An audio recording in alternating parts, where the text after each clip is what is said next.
Hi there viewers, this is Glebe Junction and this is the August update 2014, and I have been quite busy since the last update. There's a lot's happened, a lot of stuff that's been on the to-do list completed. I've also really cracked on with the woodwork on the other side of the layout, so I'll go into that in a short while. A few other projects that I've started and or finished since the last update as well, so there's quite a few things to go through. The first thing that I've done, I'm not sure if I noted this in the last update, but I have changed all the Pico buffers, all the Hornby buffers that I had around the layout, and replaced them with these Pico ones here that you can see in front. You can see one at the far end has just been primered, ready for painting. I think I've got about 20, that wasn't, I think it's about 12 or something like that in all, and they've all been primered. A few of them have been painted, like this one here, and yeah, it makes a huge difference to the way the layout looks. If I have already mentioned this in the last update, I do apologise, but I am cracking through these buffer stops. I just need to spray the other ones up and then obviously paint the red and white across the face.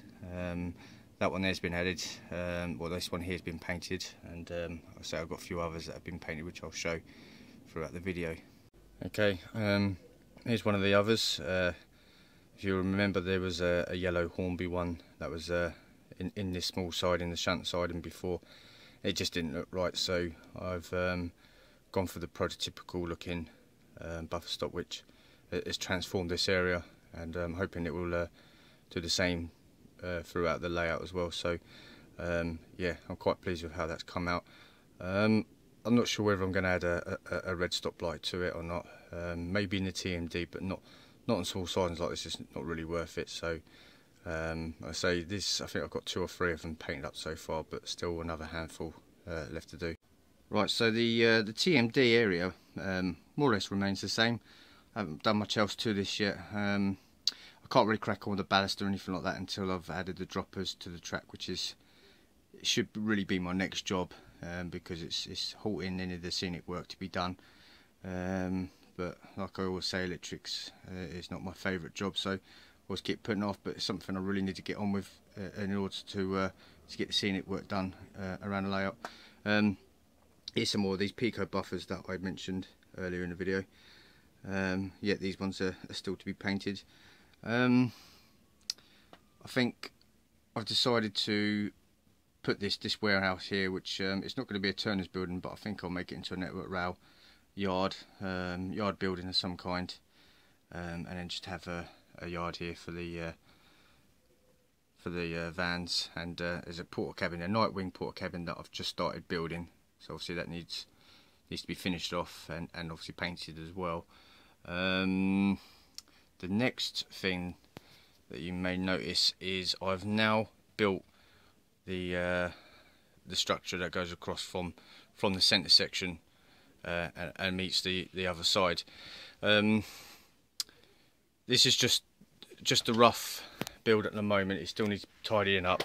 I still need to put fascia and everything around this, so obviously it looks a lot better. Obviously I've got like curtains and stuff like this around the layout, which makes it look better, but I'm going to be putting a fascia around this so it really tidies it up.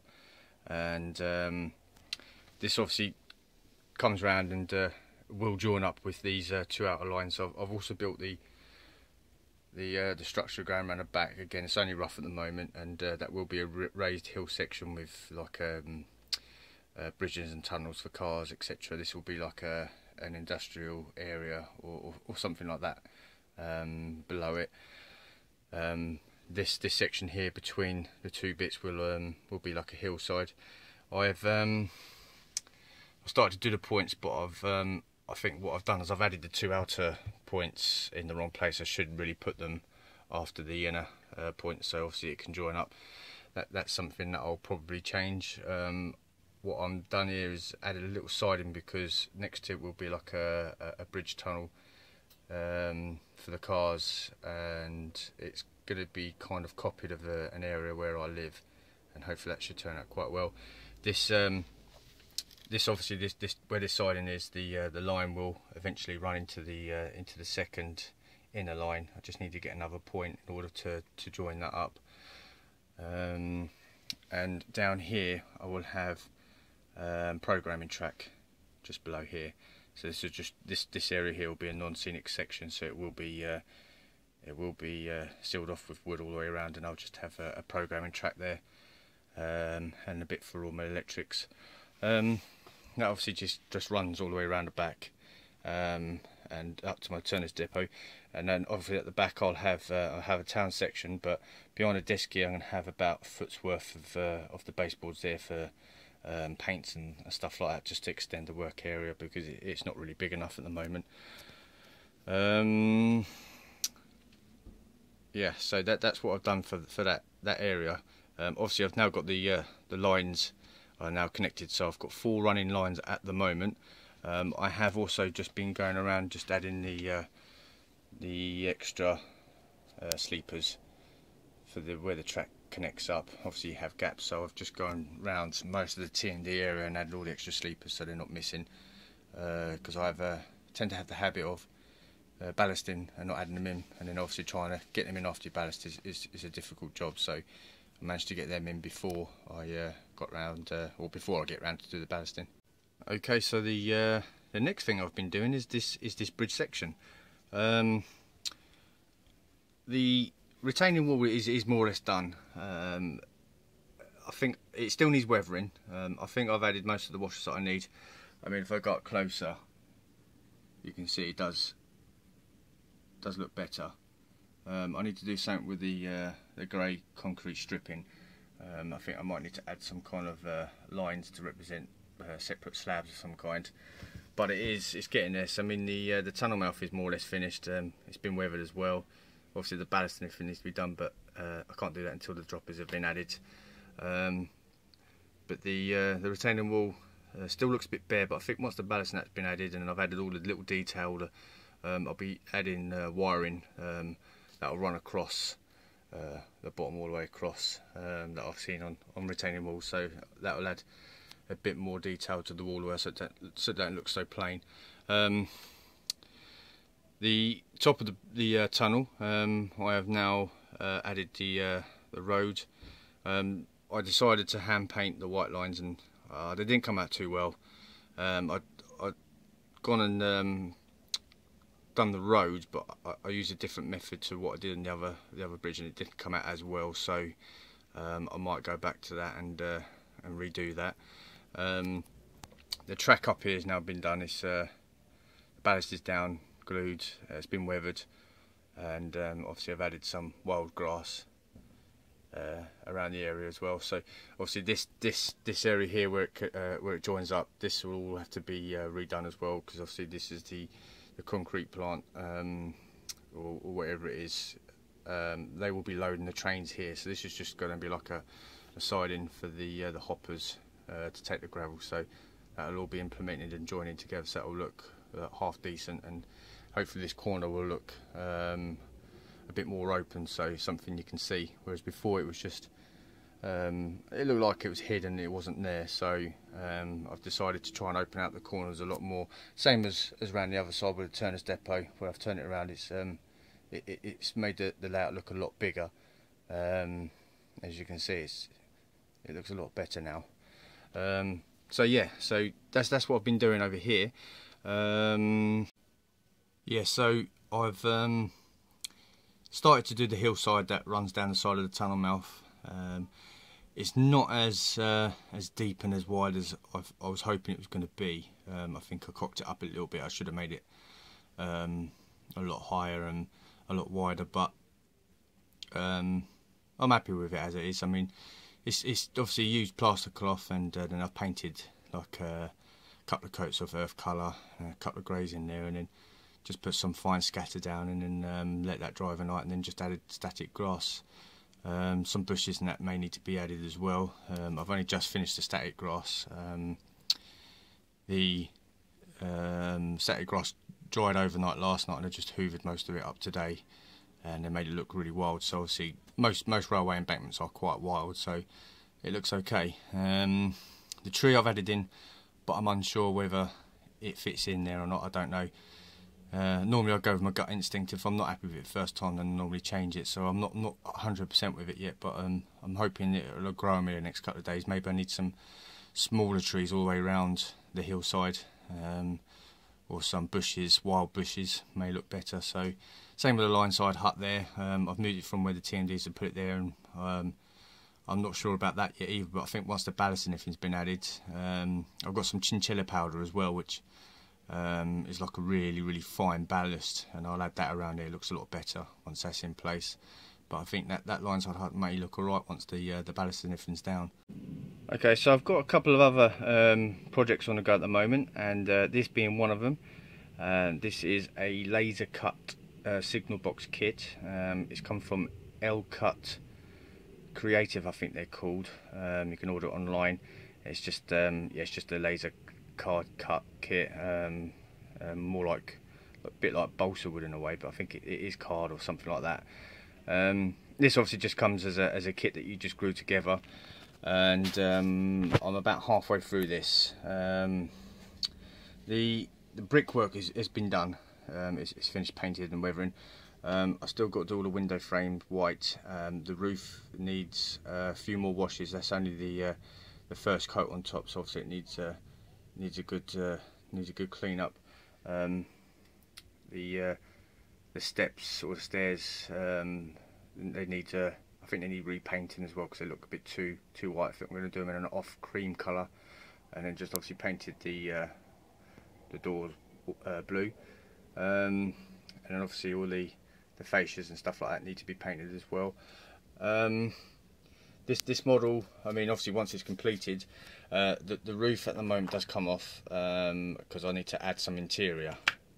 I want to add the signal box interior and paint the walls inside as well, and add lighting to it as well, just to give it that extra added effect. So obviously I can't glue the roof on yet until all the interior has been added, but hopefully you all agree this kit is amazing. It just looks brilliant, and it costs £11.99, which is I think fantastic price. I mean, if you was to go and buy a ready-to-run building from the likes of Batman Hornby, you're probably looking at £30 to £50 at the moment. And this is quite straightforward to put together, and I think it looks better than one of these cast resin models. So that's one of the projects that's still ongoing at the moment.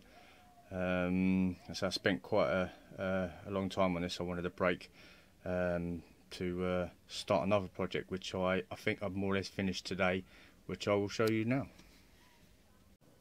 Okay, so my next project that's been on the list for a very long time is this Hornby Sentinel Centre. It did start life out in the red SO livery, but I think I mentioned in one of my videos a while back that I wanted to respray it into yellow, and just use it as a yard shunter, and that's what I've done. This has taken me quite a while to do. I had to take it all apart, windows out, all the little hand frames, everything, whole lot actually be completely stripped. It needs to be rubbed down and primered, and then obviously painted into yellow. But this yellow, where it's a very light yellow, unlike most other colours, which take about 3 or 4 coats, this has taken about 10 or 12 coats just to get the right shade of yellow. It has taken some time. I had to keep leaving it to dry, come back, do some more, and I think it's turned out quite well. I'm really pleased with it, and obviously it's just been weathered today. Some of the photos I've seen online, these shunters just look so dirty, especially the yellow one that I was copying online. It came out really dirty, but I still got some black roof dirt and stuff like that, and exhaust smoke to add. But the majority of the work has been done, and I'm really pleased with how it's come out. It looks the part. Me personally, I think it looks the part, and I think it looks better than the SO livery, and it will look good sitting in the side and in my TMD area. So yeah, that's one of the other projects that I've been doing for a while. You can see it looks really good. I'm really pleased with it. the shunters that I was trying to copy did have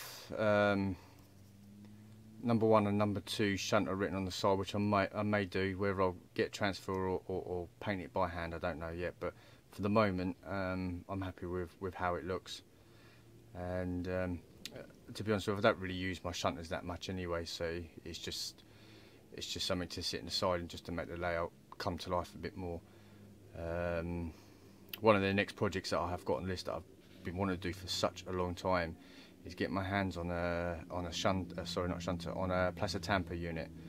But there's hardly anyone that makes them. I want a proper kit. I know Britannia Pacific make them, but they're about £300. There is another guy that I know that's made them, but I'm having trouble getting hold of him, and he does a kit for about £120, and it looks brilliant. So that'd be one of the next kits, next jobs that I do, if I can get my hands on a kit. And I'm not necessarily want one for running. I just want it to sit inside just to make it look, make the layout look prototypical. Because I think every modern railway needs to have a tamper sitting in the siding somewhere. And I'm a big fan of the maintenance equipment like that anyway, big fan. But unfortunately, there's nothing in, there were no manufacturers in our country that actually make them yet for anyone to buy. So it might be something that you know, I've seen other people scratch build them, but my skills ain't to that standard yet. So it looks like I'm gonna have to pay out a fair few pennies in order to get myself a decent kit. So yeah, that's it. There's not really much else to show you. I was going to have a few trains running, but I think I think the videos run on too long as it is. So what I might do is, I think in the next week or so, I might put together a 10-minute running session of the trains running around mostly the scenic section over here, and then obviously I might have some running around the new built-up section as well. So yeah, that's it from me for now. Please subscribe or press the like button, and please leave any comments, good or bad. Let me know what you think of the things that I've done, and I want to thank you all for watching. See you till next time.